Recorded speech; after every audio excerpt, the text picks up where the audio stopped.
Something in me is feeling kind of gung-ho about this, like in a way that I haven't been about aspirin Essling, and with all the troubles with the time of wars thing. Even though this is less complete of a game, I kind of feel like the rules are more understandable. Okay, trading and cargo. Ports provide a maximum of 10 cargo. When an empty vessel is adjacent to a port or village, they may load cargo. The cargo value loaded from a port will be the port coins divided by 10.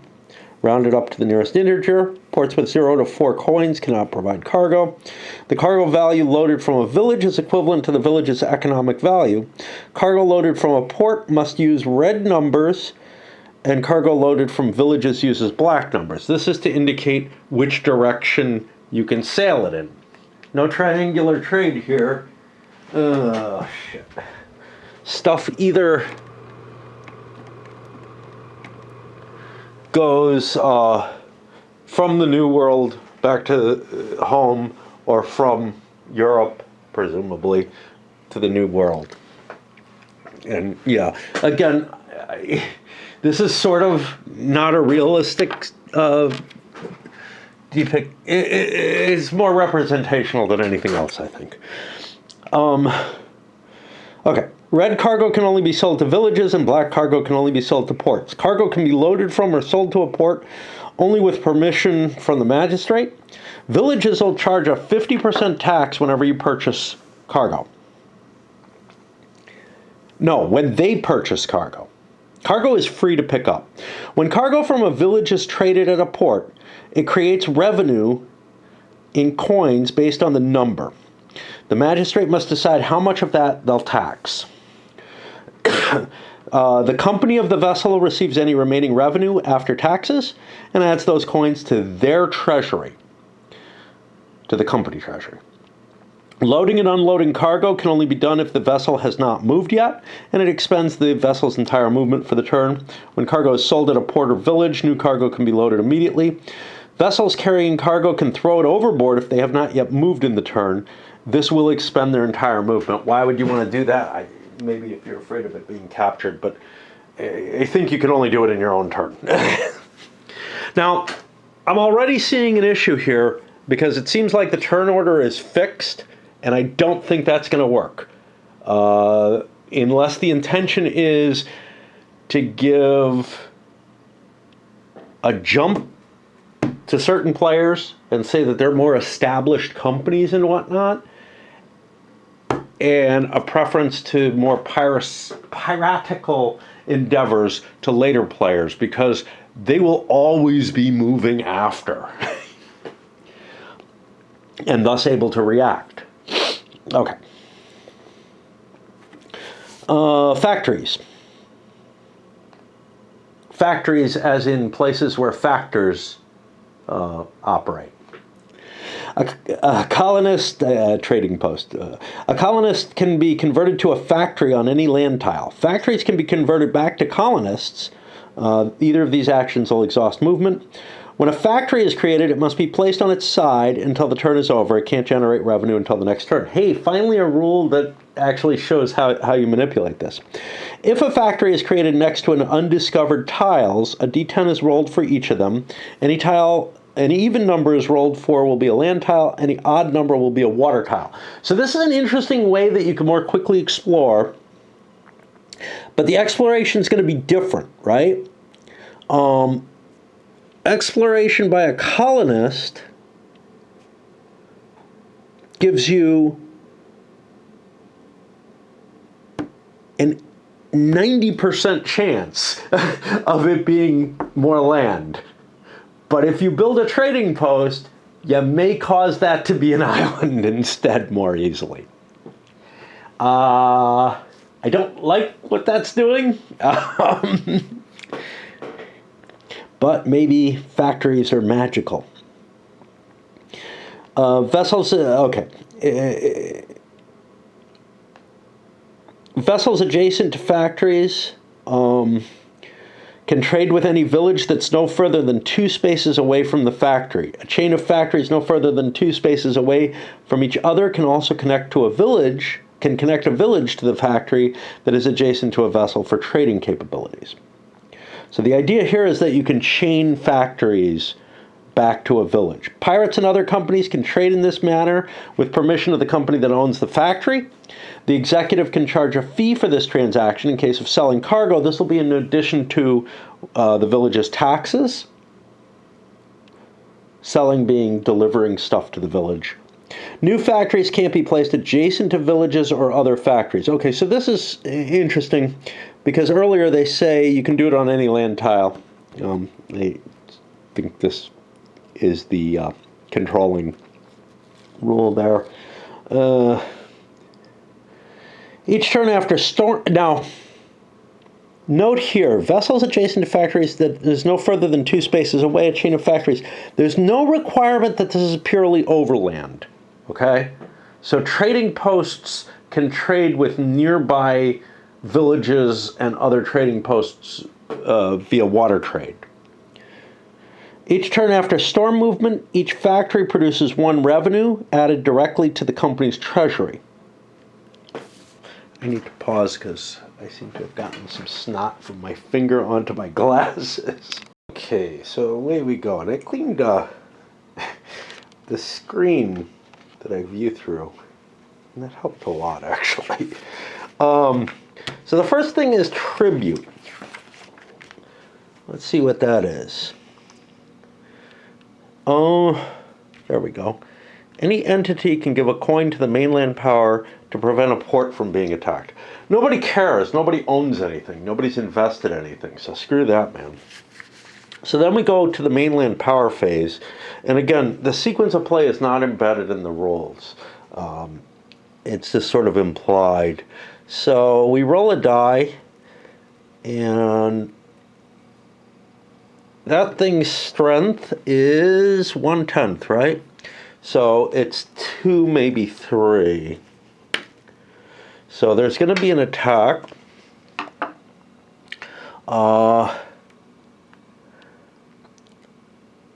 And we look at each port city. Basically, we have 3. I'm going to...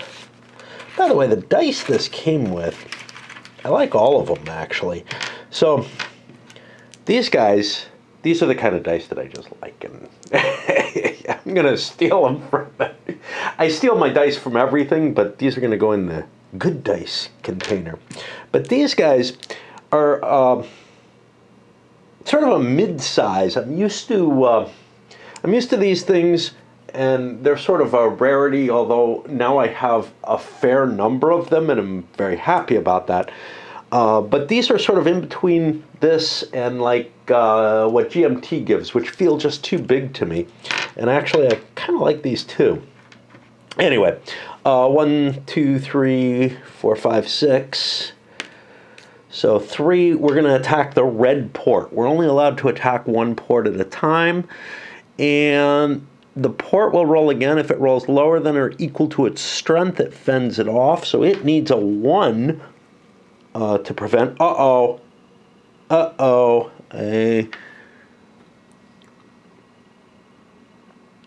I believe I have a roll of a 1 here. Yeah, you got to keep track of the roll that both people make. Yeah, that the port and the mainland make. So I get a 3. That means I get hit for 2 hits. So I pay the difference between the rolls. So the red port, if I can find it, is going to go to $8, and this is where little tracks would be so much better. And $2 go into here, so this goes to 27. All right, and that is the operation there. Now we go to natives. Well, what do natives do? Damn, I don't think they do anything. If a village attacks a piece, okay. During the native phase, there we go. Attacking will be carried out on all pieces of companies they are at war with and are in range of the number of tiles. Now, I don't know how you become at war. I'm assuming it was mentioned somewhere, but I mean, if you attack a village, I think it's at war, but there's no means of noting that. Of course, there's no villages on the map, so I won't worry about that. Money lenders. They have their own phase. Now, you can borrow at any time.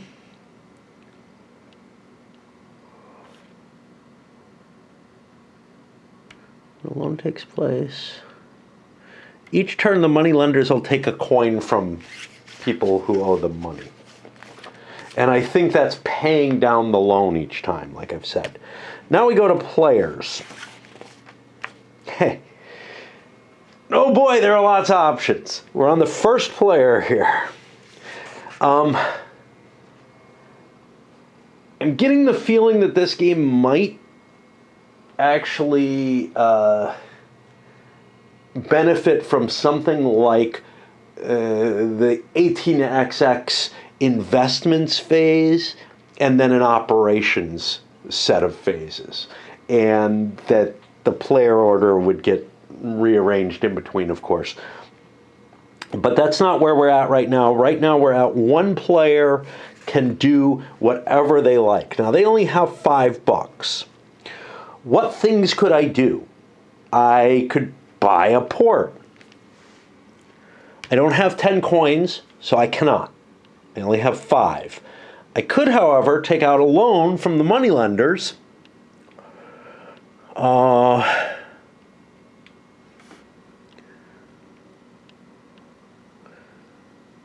Of like $5 and buy a port that way. However, just buying a port, like bribing my way into a port, doesn't feel, it would be getting prestige in that port, doesn't feel like it's going to give me anything right off the bat. There are 2 other ports available. I might be able to grant certain concessions for less than the normal. We have to find this. The normal ports take a 50% tax. I could conceivably give a better deal, but it's not clear that that's going to be a good way to gain income right now. A company is another possibility. The company is controlled by whoever owns the most shares of that company. Now, pirates aren't going to be able to do shit for anybody without a company. If I buy 2 shares in a company, can I prevent other shares from being sold? I think so. A company can be started by purchasing at least 1 share. This can be done with the family control company or company's port treasury, or controlled port treasury.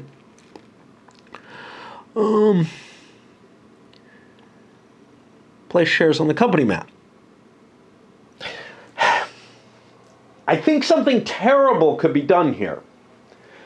I have, let me show you the example. I have $5. There are 5 companies out there. I buy 5 shares of this company. Got 50% of it.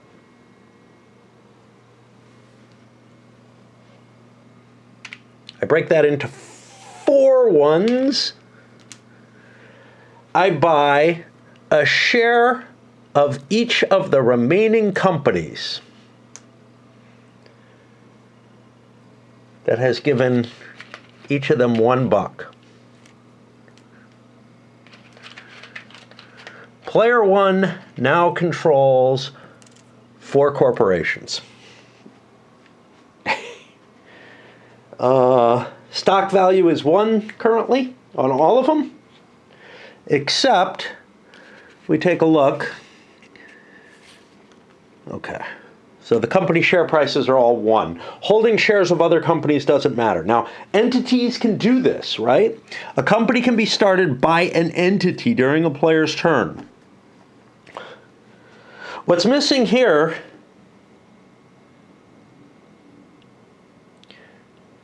is the kind of limitation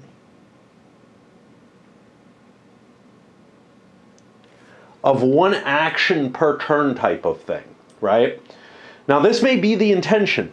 But this is how the rules read, is I could buy my 5 shares, and then my company has bought 4 more shares, and now my company could buy a ship.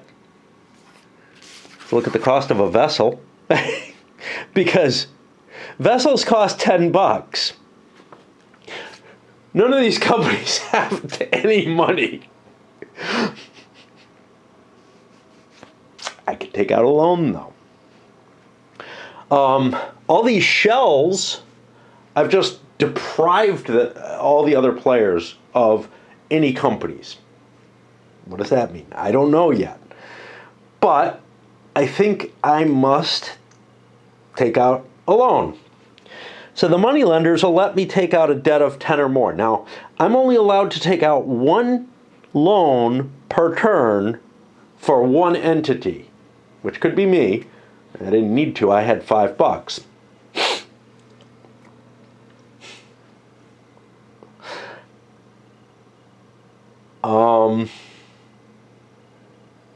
Now, there's some sort of tiebreaker. So if the company, let's see who controls the company. The company is controlled by the entity that owns the most shares. If there's a tie, it's by the one that owns the shares first. So I could conceivably, with any of these companies I control, sell 1 share from any of these others to one other person to try to obtain some more money. I could also conceivably sell up to,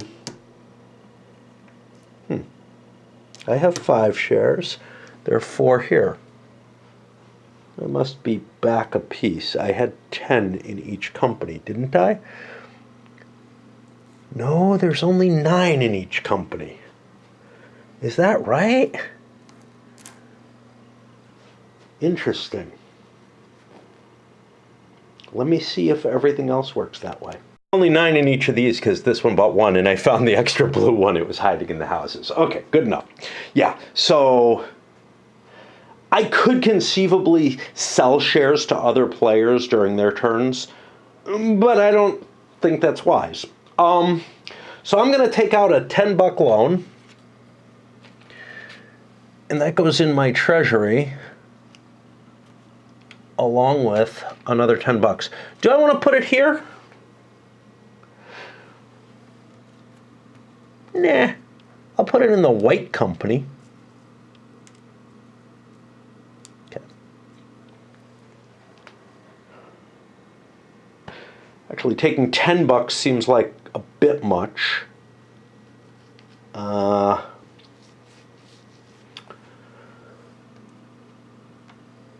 Let's only take 9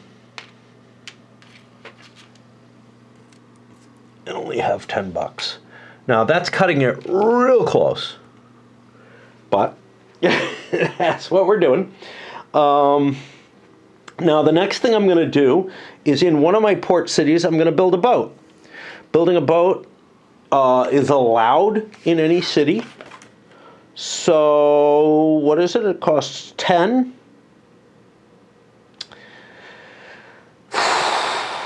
Here's the problem.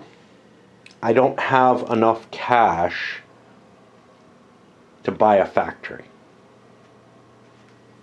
If I don't buy a factory, to buy a colonist, if I don't have $20, 10 for the colonist and 10 for the vessel,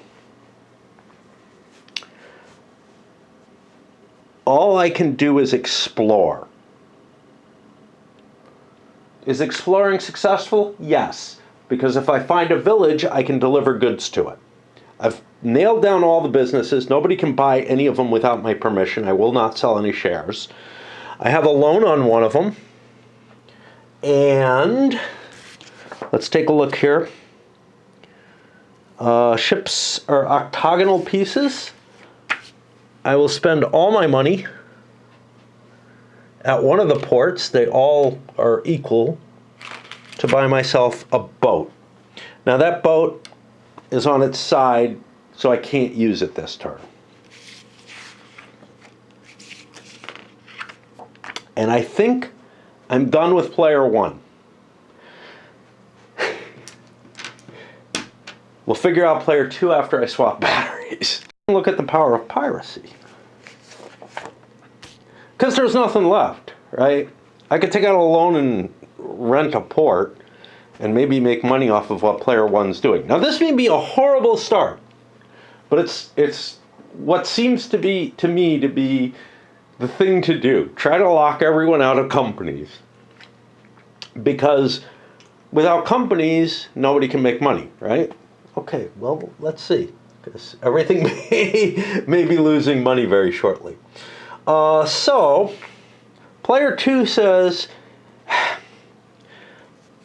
I think I'll buy a pirate. I only have to buy 1 share. It only costs $1 to build a pirate. I could build it in the port. Combat. Pirate versus vessel is 2 dice. Vessel versus pirate is only 1 die. My $1 could get me a jump on everyone else. Now, am I allowed to buy pirates? Ports without a magistrate will grant permission. Okay. So yeah, there's nothing really to gain by by fighting this. So I am going to spend $1. Again, doesn't really go anywhere. It goes back to the bank. And build the green pirate. And I will put it right here because then it must fight.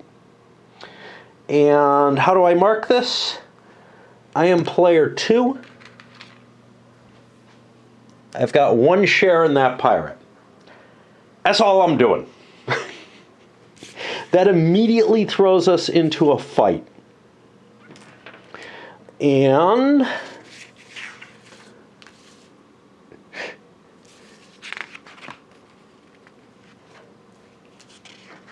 this is not, I think, what the game is meant to be. But without some kind of mechanism to keep people from grabbing all the companies, it is a possibility. It may not be wise, like I said. I'm not allowed to capture the enemy ship. But that's okay. I just want to sink it. I want to hurt him. Capture would be cool because then I'd have 2 pirates, two ships for that pirate, and more power. So I'll use the blue dice for the pirate. I get 2 dice against 1. I roll higher. Nothing happens, actually. Right? I don't think you can destroy something. Oh, wait. If a piece defeats its opponent by more than twice, well, we did that. We would have captured it unless it's an attack from a new piece at port. If an entity is able to attack 2 unused pieces, they can outflank. So, there's sort of the assumption that you destroy a piece, but it's not blatantly stated. However, being able to move into the defending piece's tile if you don't destroy it, what does that mean? I don't know. You know, my feeling is that I've just sunk his ship. Is that right? Is it wrong? I don't know. If I captured it, I would get the ship. Normally, the success condition, if a pirate without cargo defeats a ship with cargo but does not capture it, the pirate can choose to take the cargo. But there's nothing about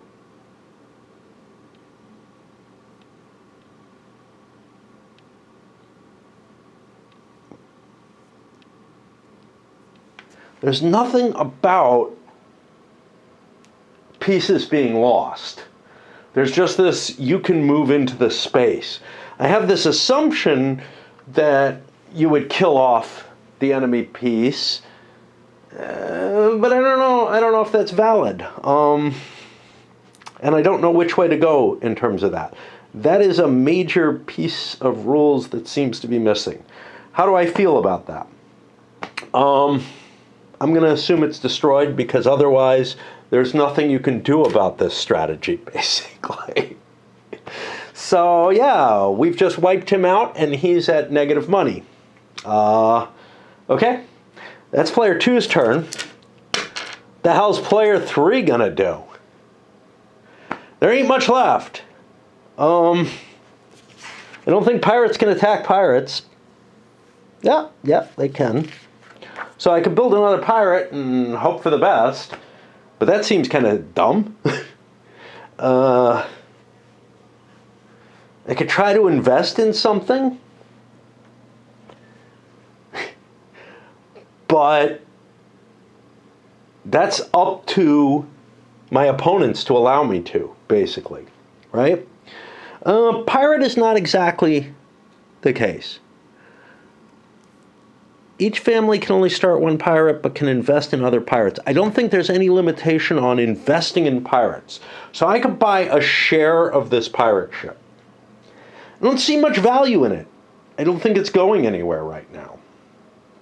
So I think everybody else is passing, because I do not see anything of value to be done, which means we go to the storms phase. There are no storms on the board, so they aren't going to move. And then we go to the factories phase. And that's a point where the factories just generate some money, which is each turn after storm movement, they produce some treasury value. There goes one turn. By how I read these rules, again, I don't know precisely what was intended, but I feel like anything beyond what I did is, and already the concept of ship gets destroyed, I'm already making up rules. Anything else that I put in to the game at this point, I'm making up rules for the game. Let's give it another shot. See if we learn anything new on this first turn. And then I might try to massage this and try to make something that I think is more workable, because I don't think the game, as I'm interpreting it, works. But let's keep going and see if we can get anything out of it as I'm playing it that'll work. So tribute. Nobody wants to pay anything. That's just stupid, right? Which means we once again check the mainland. And that's, what, a 1, 2, or 3? There's no mainland war, which means no money transits power there. This should be down to a 4. That was a 5. Somebody took out a loan. It's down to 4. Okay.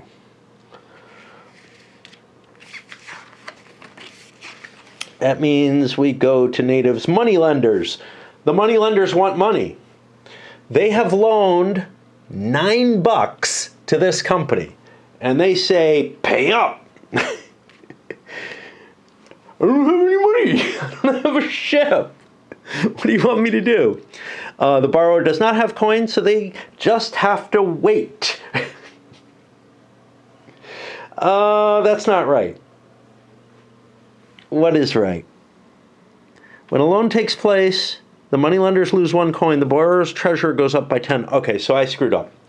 There should be a buck here, and there should be a negative 15 here. I had that wrong.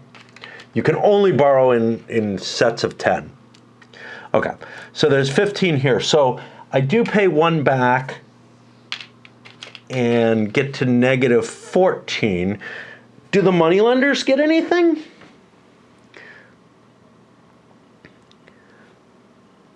So the moneylenders have at least one coin for a loan to be possible. In order to take a loan, when a loan takes place, they lose one coin and the borrower's treasury goes up by 10. Each turn, the moneylenders will take a coin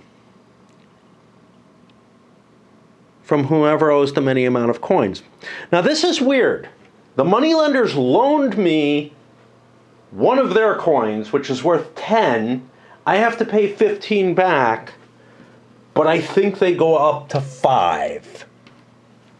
I'm at a loss here, because the moneylenders are just going to win the game. Like, if anybody borrows money from them, they're going to make so much, because for every buck that they generate, they get 15 back.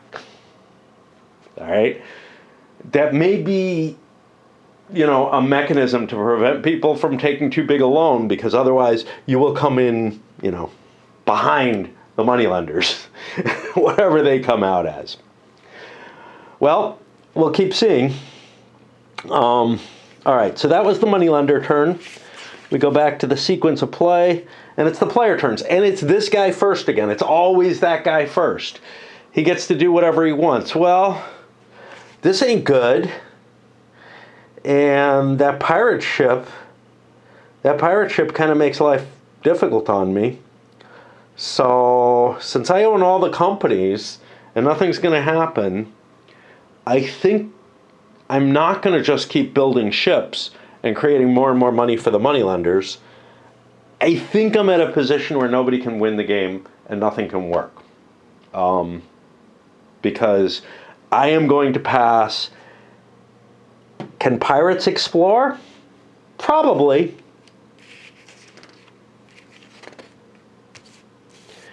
It doesn't do them much good. Yeah, it's exploring with watercraft. It doesn't do them a hell of a lot of good because they're taking the risk of exploration with no possibility of gain. Pirates are only allowed to attack, I think,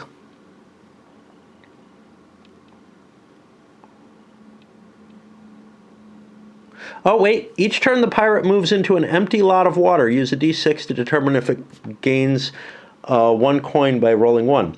So yeah, the pirate can actually make money. What's an empty lot of water? Does that require me to explore? Or can I'm assuming harbors don't count as empty, but I'm not sure. Can I just start moving my way to where there's a couple of water spaces and move back and forth between them, generating possible cash? Pirates are going to win the game then. Okay, so player 1 passes. Player 2 has the pirate.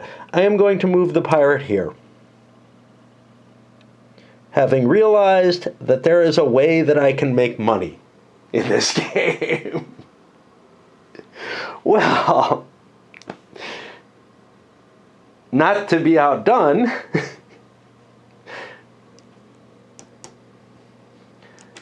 Player 3. Player 3 has to decide, do I want to start my own pirate since it's the only way you can make money under these rules? Or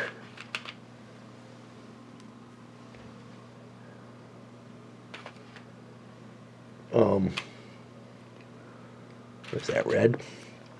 I'll build that over here. Or do I want to do something else? Oh, but a 1 in 10 shot of making a buck each turn seems pretty cool. The only problem is the green pirate's going to move first, and we're going to have to fight. Okay, but it's at even odds, whatever, you know. Player 3 over here. Gosh.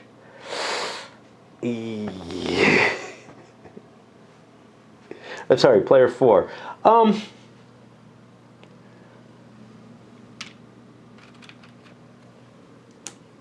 Let's buy a buck in each of the pirates. One of them's got to survive. Player 6 says, screw this, man. I don't get what's going on. None of this makes any damn sense. And we go back around. It's tribute time. Nobody wants to pay because nobody cares about ports. Nobody cares about companies because player 1 has sealed them all off and locked them down. That may change. 2, we have an attack. We remember the number 2.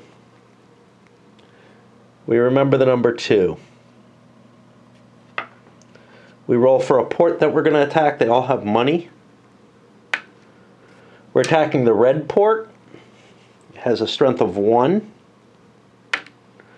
It rolls a 3. It loses a buck. And the red port continues to get whacked.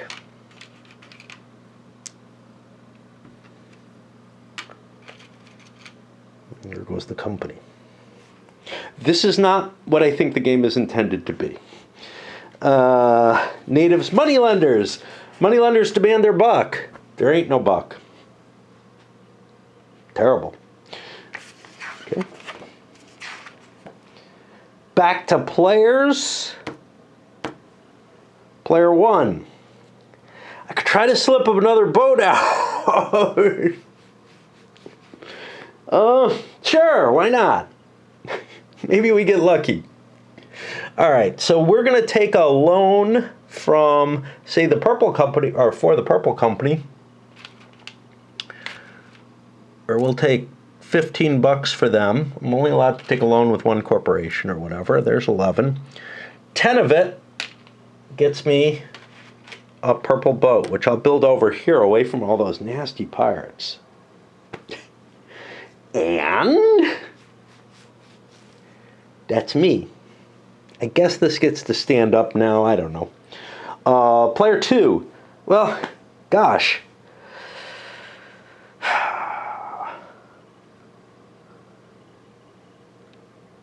I guess I'll attack that pirate because it's in my way. There's no order as to the things I do, so let's clear the pirate off and see what happens. The green die will be for the green pirate. I get a 4. That's a success. The red pirate is sunk. Although it doesn't say so, I'm going to clear these out.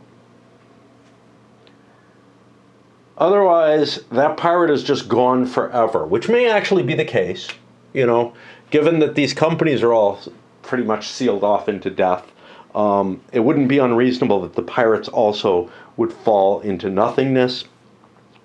We had a success. It didn't really get us anything. We moved into a harbor, so we're not getting any money. So player 2 is done. Player 3 just lost a buck that they invested in their pirate. They're not thrilled about that. They could go hunting. Doesn't seem like a bad idea. At least I could get a buck in this direction. I'm going to buy me another pirate.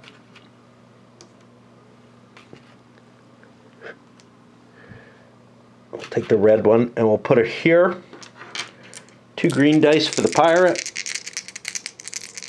Sink another company down. 8 to 6. There goes another company. And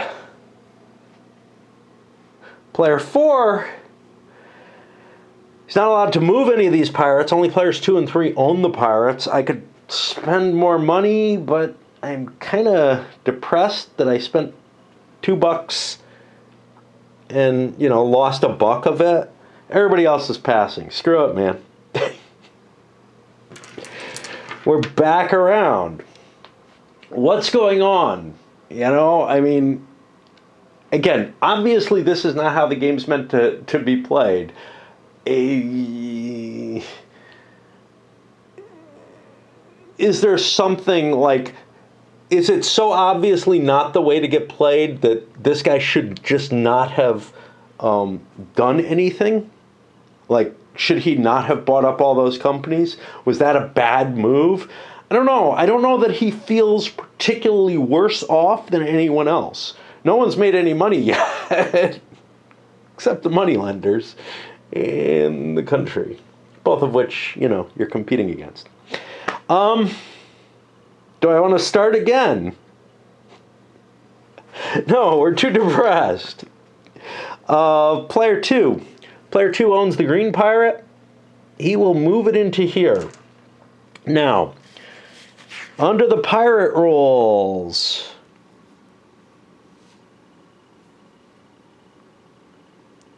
it had something. Roll a d6. It collects a buck on a 1. Does not roll a 1, so it doesn't collect a buck.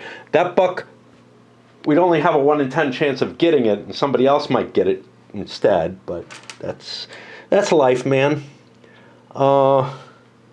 Player 3, similarly, we'll do the same thing. I'll sail out here.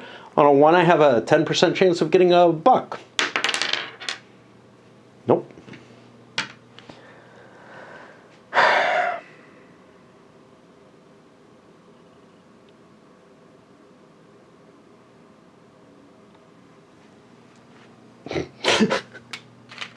Player 4 says, I like pirates, man. I'll buy another one. He's buying, another share of this pirate. Players 5 and 6 are just so fucking depressed by all of this. Like, I don't see a value to buying a port. Nobody can use the ports for anything. And taking out loans is just going to drain money into... It's going to drain humongous amounts of money into the moneylenders. Which to me means we go back here. Okay, so I started, I don't know what this is, turn 3 or whatever. And the mainland power made an attack, hit Port Green, and took like $5 from them. The moneylenders took another buck here. And remember, that turns into like $60 worth as loaned out. I mean, there's a lot in play there. And we go back to player number 1, the consistent player number 1, problematic, whatever. I mean, I could try slipping another thing in, but there's plenty of pirates. Now, each player can only create 1 pirate, which means there are 5 total attacks that can be made on me. Right? Unfortunately, I only have 5 companies that I can try running.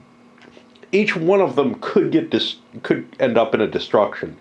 But I'm going to try it once more, simply because I could get lucky. I could get lucky. Let's see. Well, I guess we'll do the black company next. I've got a bit of a problem with the pirates. There are 2 colors that look very, very similar. Well, maybe 3 more. There are colors that look very similar. So this green looks very much like this green. This kind of brownish color looks very much like this one. I'm only able to play with 6 pirates in this game, so I'm starting another one. And that'll be another attack. But, I'm not going to use all the different pirate colors because some of them are just too close. I can't tell a difference between them. Okay, so 7-5, the pirates once again win. They sink the ship. Again, should the ship be sunk? I don't know. And that's a failure there. I have forgotten to move my other players, though. This guy could have moved here, but he'd rather move here and try to make a buck. Figure somebody else will hunt down that ship. 1 in 10. Oh, wait, no, 1 in 6. Nope. And then the red one, whoever has that, player 3 has that, will have moved here. He doesn't get a roll there, because I'm saying harbors are not places where you can do piracy. I don't know if that's right or not. But that's just me making some estimates. Now we come to player 6. Now I could build a pirate and attack and try to sink something. I don't see any real point to that. And we're back around essentially to the tribute phase again. And I'll take care of the mechanisms there. Okay, so attacked the green port again, took the rest of their cash, they're down to 0. Moneylenders sucked another buck out. That's all there is. There's 2 companies left that I can fire off, and 2 more pirates that players can create. Do I want to take a chance again? No, because the pirates can move. Can't chance that. So we'll pass. Player 2 is playing the green pirate.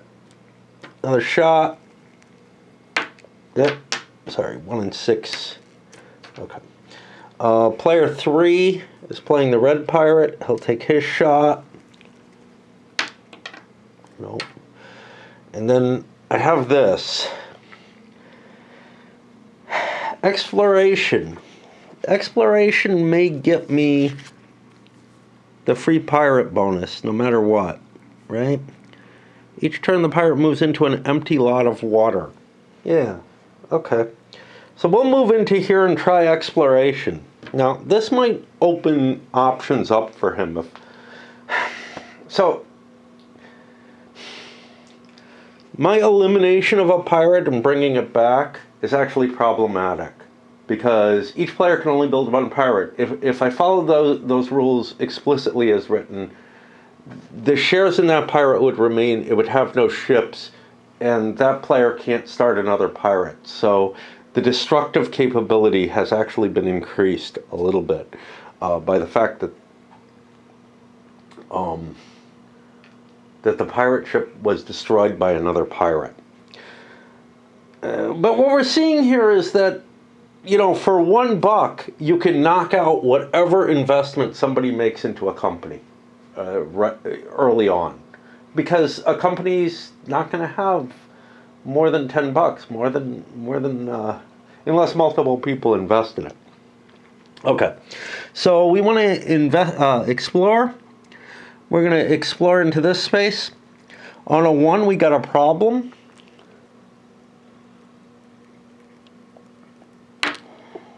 We get a 6. That means there'll be a water tile here. And that gets us our 1 in 6 chance, which does not pay off. And that's, every player has gone except, well, these 2 have not. They've chosen not to play, basically. Wanting to see what happens. And, you know, maybe this guy will let them save one of his companies or something. I don't know. Although with a huge loan, it's not really going to be possible. The other thing is, yeah, you know, it's very hard to get more than $10 in a company. You could take out a loan and put more than 10 in, but then you're putting like 15 in or whatever. You could put 5 in and it takes a loan and you have 15.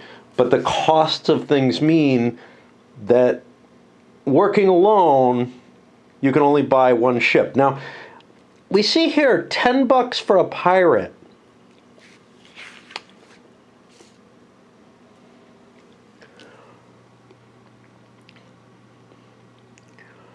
But here they don't cost $10. I don't know what's intended.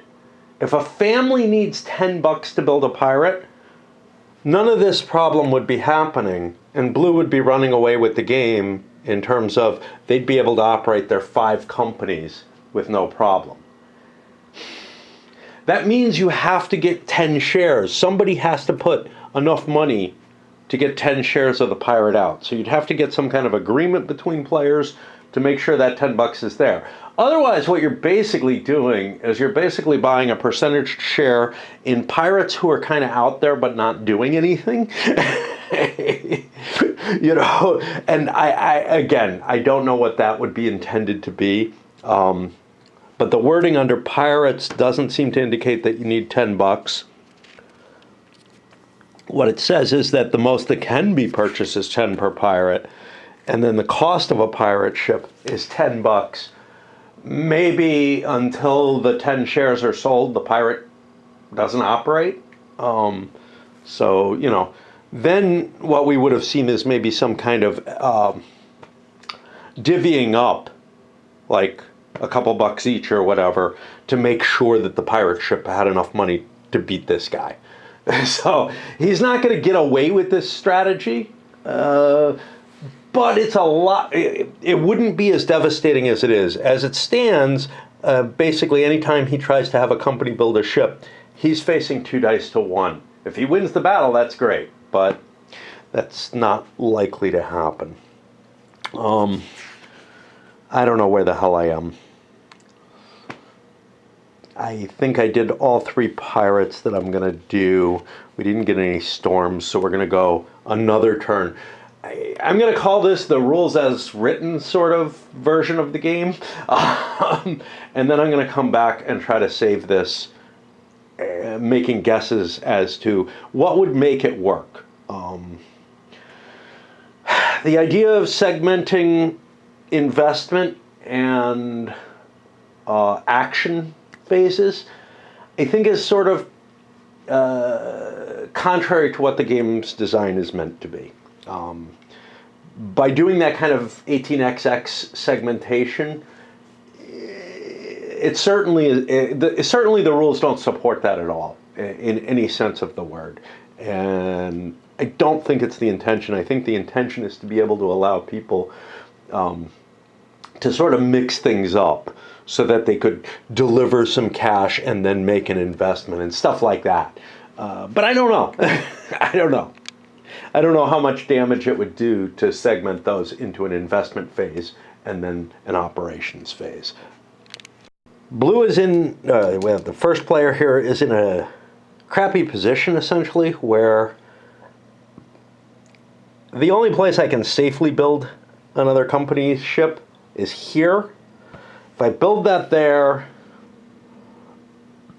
then I am going to probably cause yet another pirate to show up to try to sink it. I just have too big an advantage if I can get anything flowing. So I'm going to hold off, see if maybe some of these pirates skitter out and I get more chances. But honestly, because I allowed somebody to restart a pirate company, all 5 companies can get hit. And if I was playing with one more player, that would happen anyway, right? The first player would buy all the corporations, and then there would be enough pirates to hit each one. So this is not an unreasonable situation in terms of that. So let's take a look at he'll pass. Let's take a look at the player number 2. Player number 2 is running this pirate. Now he only has 1 out of 3 shares of that pirate, but he's still the guy in charge. Whoever buys the first share is in charge.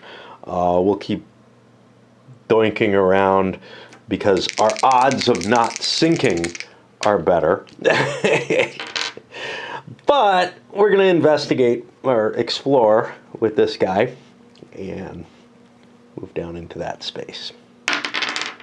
We get a 1. That's not good. That's going to be a water tile with an everlasting storm. One of the cool things about, you see this, you know, with some of the fancy Euros and everything, but the laser cut pieces are able to do this because they have some thickness to them, so you can build little standees out of them. Really kind of a cool thing. So that's going to be a storm, and that destroys this one. Now, the rules as written, this would actually stay, this share would stay here, but the pirate would be gone forever. And player 3 could never start another pirate ship. I have played it differently, and we're just gonna do this attrition there for no good reason, because that's what we've got. We're going to take a shot at, well, we'll move here because that'll cover more of the stuff. Okay, he too finds a storm. And now these storms are going to move around and they're going to start finding stuff. while players can't. And player number 4's pirate is now gone. Well, we'll keep... Oh, this guy already moved. Okay, so now we've got the interesting case of storms. Each player has taken their turn. These two don't want to do anything. They're like, I have no idea. Actually, maybe they want to do something based on the storms.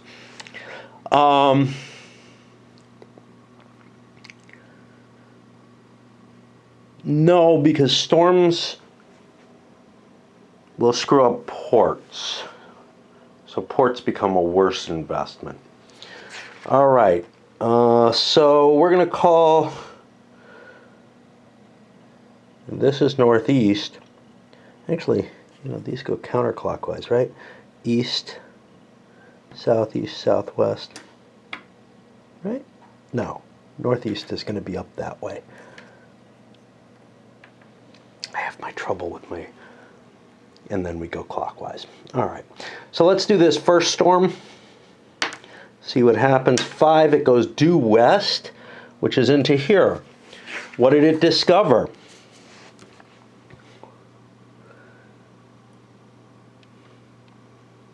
Tries to move on to an empty. That's not a land tile.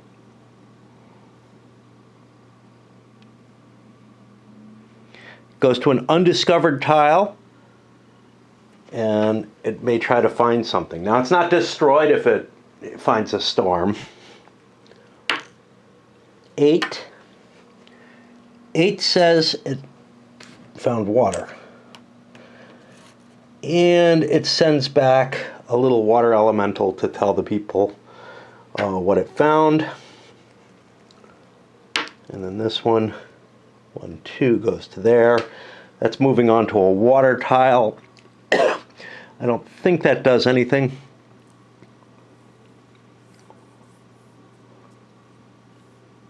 All pieces on a water tile are destroyed when a storm moves onto it. Does that include the storm? That would allow storms to, you know, regenerate, which is something that feels kind of funny, that once you get 10 storms or whatever on the board, maybe it's 8, you will never find a surprise storm again, and you can kind of avoid them. On the other hand, you know, the weather patterns are learned. I don't know. So, I don't know which way to look at that. And that gets me back to the first player.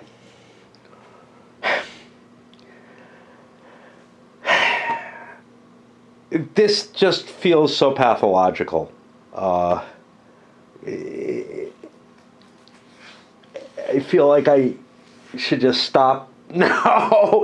Like, I'm wondering, is there anything else I'm going to learn that I want to apply to trying to fix the game? Anything that, you know, that I've gotten from this? And I think, among other things, you get to buy one pirate. You fuck it up, it's gone forever. You know, I think that is as written, and I think that's the right way to do things, because pirates are too powerful otherwise. And I think, and I don't like this because there's no easy way to mark that something's been used. With the ship, yeah, you can put it over on its side, and I guess you can do that with other things as well, to make sure they do only one action. But I think the way to handle this is to randomize who goes first each turn, and to allow them to take one action of any kind, and then the next player in order takes one action of any kind. And depending on how you randomize, you could actually randomize it completely, or use more of an 18xx type system where one player is the first player of the turn, and then the next player goes. The problem with that, of course, is like an 18xx, one player always has certain advantages and disadvantages with regard to other players based on seating location alone. I'm willing to deal with that, at least temporarily. But I think that's it for this attempt at the game. I think the rules as written, or at least as I'm understanding them, simply do not work. And, the simple fact, so let's say you need 10 shares for the pirates to work, which may be also a rule that I choose to enforce. Because they're supposed to have a $10 cost, right? Somebody built that ship. That ship didn't exist and wasn't out pirating until somebody put money into it. Now, putting $1 in and nine-tenths of that pirate ship is owned by non-players, that feels, again, kind of contrary to what the game's supposed to be about. To me, this is something where the player's money is what enforces it. And it makes no sense for there to be piracy when there's no commerce, right? Now you could say, well, it's piracy against other kinds of commerce, and it's only once the players who are interested in the exploration start paying that they can con the pirates into, or they can somehow convince the pirates into coming to where this action is going on. But I don't know how to do it, but I suspect that the pirates are just too fucking powerful at $1 for being able to basically strangle a company with each pirate. That just feels like, and perhaps more than one company if you can catch up with them. That feels like too powerful a role, and that you want to wait until somebody can dump $10 either on their own or in association with other players, and that the pirate doesn't get placed until $10 is bought. I think that may be an important facet to it. So I think we've learned whatever we can from this silliness. And then the moneylenders. I'm just not happy with the fact that they can turn $1 into 10 magically, and that they get paid 15 back for that $1. How big a deal is that? Maybe not much. Maybe not much. Maybe it's a matter of basically, but here's what it means. Let's say somebody's winning the game and you don't want to let them have the glory of having come in first.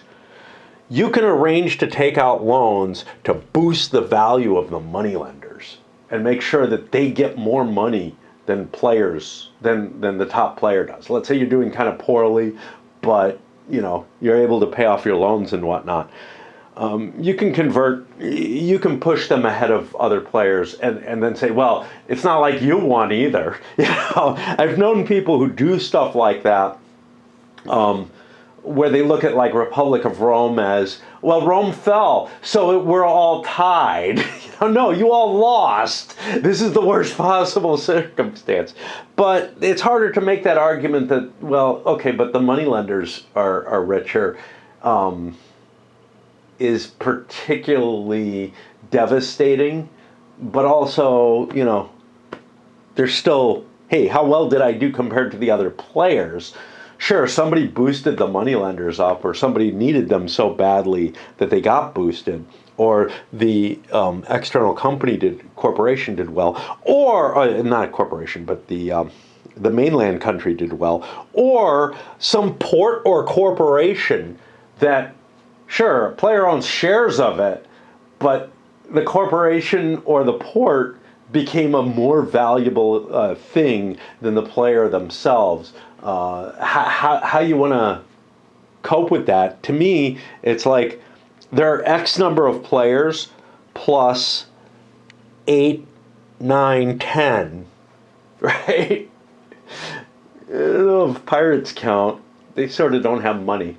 So, there's 10 NPCs running around competing with you, and it may not be trivial to prevent them from getting good capital. Now, on the other hand, I'm pretty sure that you can screw with the corporations and maybe the ports enough to make sure that they're not really in the running.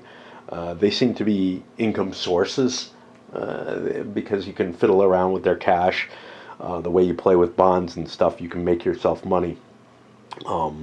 But I'm not so sure about these two. These two, I think, are going to really be sort of a limit, a ceiling, or not ceiling, but some kind of barrier that if you can surpass them, you're doing something right in the game, and if you can't, you're not.